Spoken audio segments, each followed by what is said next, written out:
በትግራይ ክልል ጊዜያዊ አስተዳደር ፕሬዝዳንት ታደሰ ወረደ ላይ እርምጃ ተወሰደባቸው። እጅግ ልዩ ሰበር መረጃ ከመቀለ ደርሶናል፣ በዝርዝር ይቀርባል። በአማራ ክልል ዘላቂ ሰላምን ለማስፈን የሚሊሻና የሰላም አስከባሪ አባላት ስልጠናን አጠናክሮ መቀጠሉን አስታውቋል። ተጨማሪ ዘገባ ይዘንበታል፣ በቆይታችን ትሰሙታላችሁ።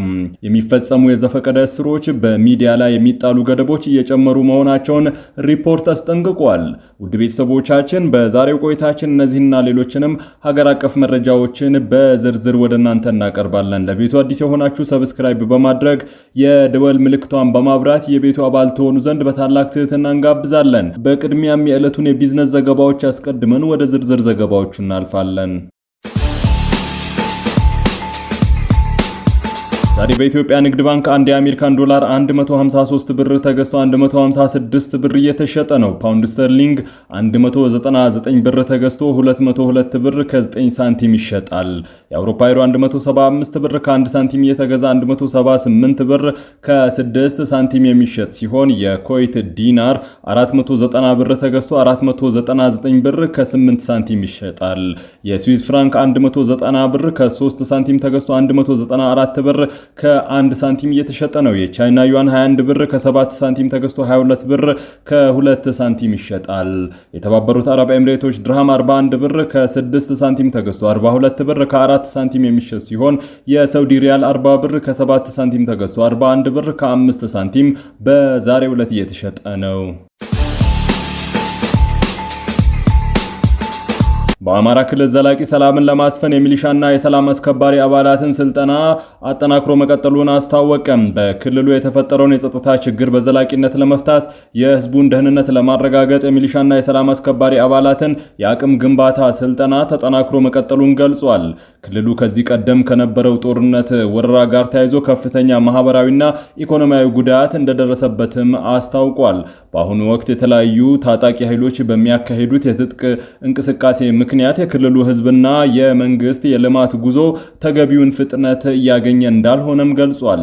በመሆኑም ይህንን ችግር በመቀልበስ የተጀመረውን ልማትና ያለምንም የጸጥታ ስጋት እንዲቀጥል ዘላቂ ሰላም እንዲሰፍን በየወረዳው የሚገኙ የህግ አስከባሪ አባላትን አቅም ለማሳደግ በትኩረት እየሰራ መሆኑን የክልሉ ሚሊሻ ኮሚሽን ኮሚሽነር አስቻለ አላምሬ አስታውቀዋል።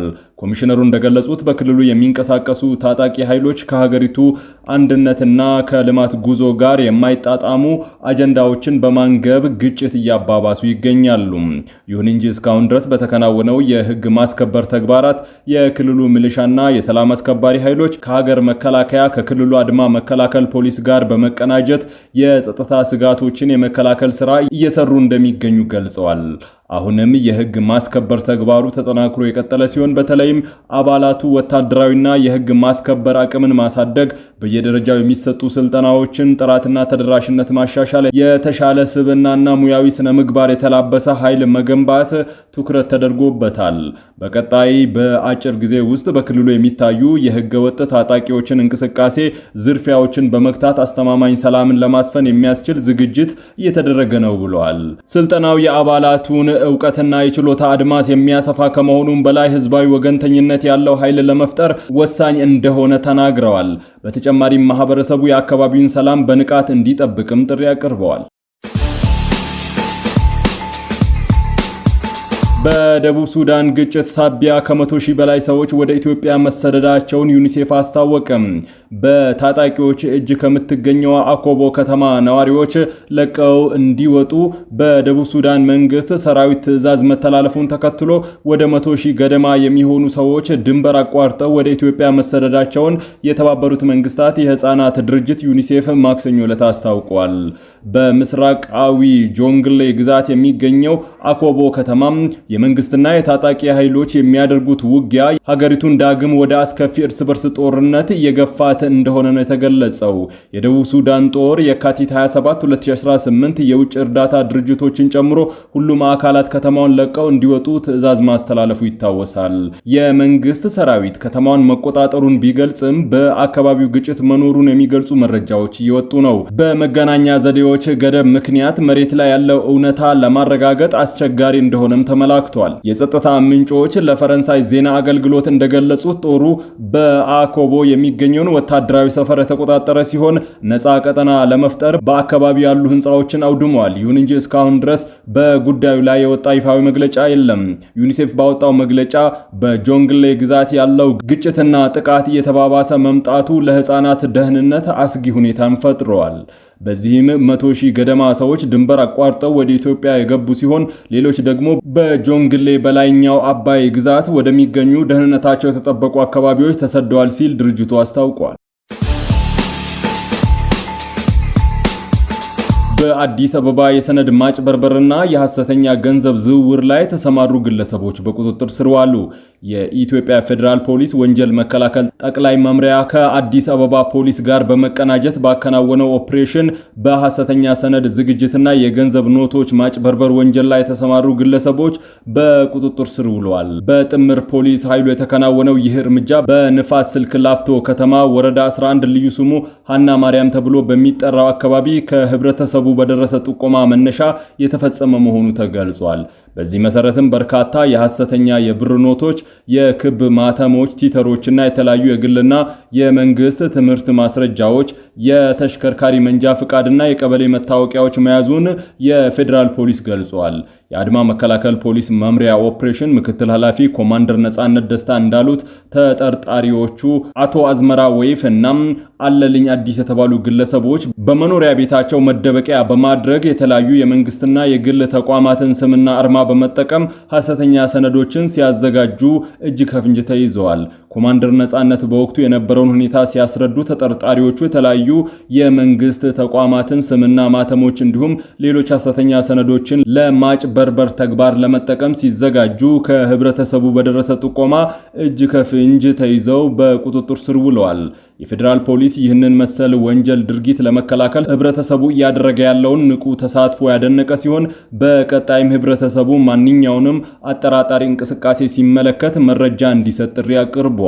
ህብረተሰቡ ማንኛውም አጠራጣሪ ሁኔታዎችን ሲመለከት በሰው አልባ ፖሊስ ጣቢያ በህብረተሰብ ተሳትፎ መተግበሪያና በነፃ የስልክ መስመር 991 እንዲሁም በአቅራቢያው ለሚገኙ የጸጥታ አካላት ቀርቦ ጥቆማ መስጠቱን አጠናክሮ እንዲቀጥል ሲልም አሳስቧል። የሚፈጸሙ የዘፈቀደ እስሮች በሚዲያ ላይ የሚጣሉ ገደቦች እየጨመሩ መምጣታቸውን ሪፖርት አስጠነቀቀ።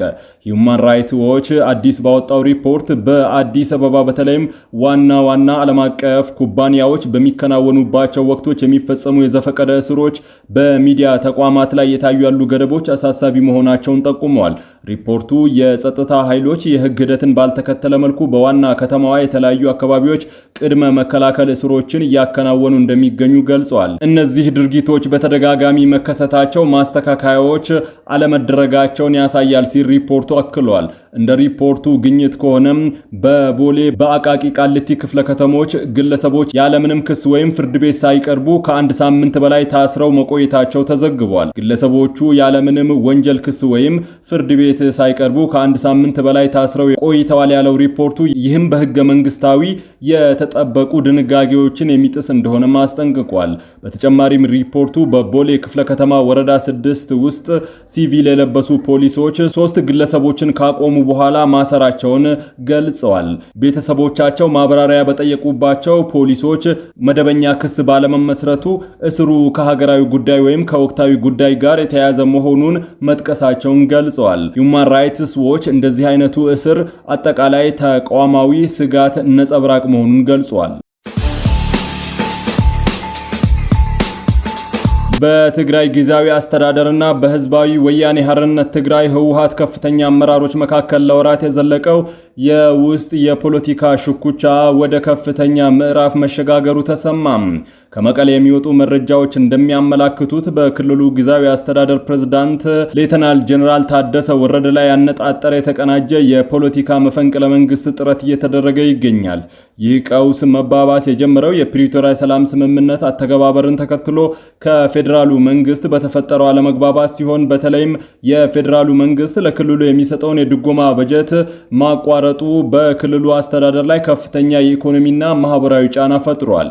ይህ በጀት መቋረጥ የፈጠረው ቀውስ በአመራሩ መካከል ያለውን የሐሳብ ልዩነት አጋልጦታል።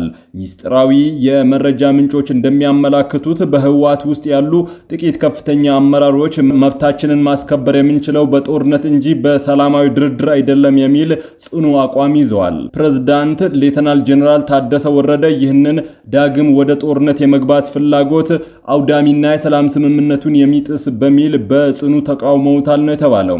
ፕሬዝዳንቱ የፌዴራሉን መንግስት በጀት ለማስመለስ የሰላም ሂደቱን ለማስቀጠል የሚከተሉት ዲፕሎማሲያዊ መንገድ በፓርቲው ታማኝ ኃይሎች ዘንድ እንደ ደካማነትና ለፌዴራሉ መንግስት እንደ ማጎብደድ ተቆጥሯል። በአሁኑ ሰዓት በመቀለ ከተማ ላይ ያለው ሁኔታ እጅግ አስጊ እንደሆነ ነው የተነገረው። በፕሬዝዳንቱ ላይ የሚካሄደው ግፊት ከፖለቲካ ውሳኔዎች አልፎ ወደ አስተዳደራዊ መዋቅሩ መፈራረስ እያመራ መሆኑን ምንጮች ይገልጻሉ። የክልሉ የጸጥታ ኃይሎች በሁለት ጎራ ተከፍለው እንደሚገኙ የሚጠቁሙ መረጃዎች ቢኖሩም እስካሁን ድረስ በግልጽ የታየ ወታደራዊ ግጭት የለም። ሆኖም ግን የፕሬዝዳንቱን ስልጣን ለመንጠቅና ጊዜያዊ አስተዳደሩን በጦርነት በሚያምኑ አመራሮች ለመተካት የሚደረገው እንቅስቃሴ በከፍተኛ ፍጥነት እየቀጠለ ይገኛል ነው የተባለው። ይህ በክልሉ ውስጥ እየተፈጠረ ያለው አለመረጋጋት የፕሪቶሪያን የሰላም ስምምነት አደጋ ላይ የሚጥል ከመሆኑም በላይ በጦርነት ለደቀቀው የትግራይ ህዝብ ዳግም ስጋትና ስቃይን ይዞ እንደመጣ ነው የተገለጸው። የፌዴራሉ መንግስትም ሆነ ዓለም አቀፉ ማህበረሰብ በትግራይ ክልል እየታየ ስላለው ወቅታዊ የፖለቲካ ትኩሳት እስካሁን የሰጡት ይፋዊ መግለጫ የለም።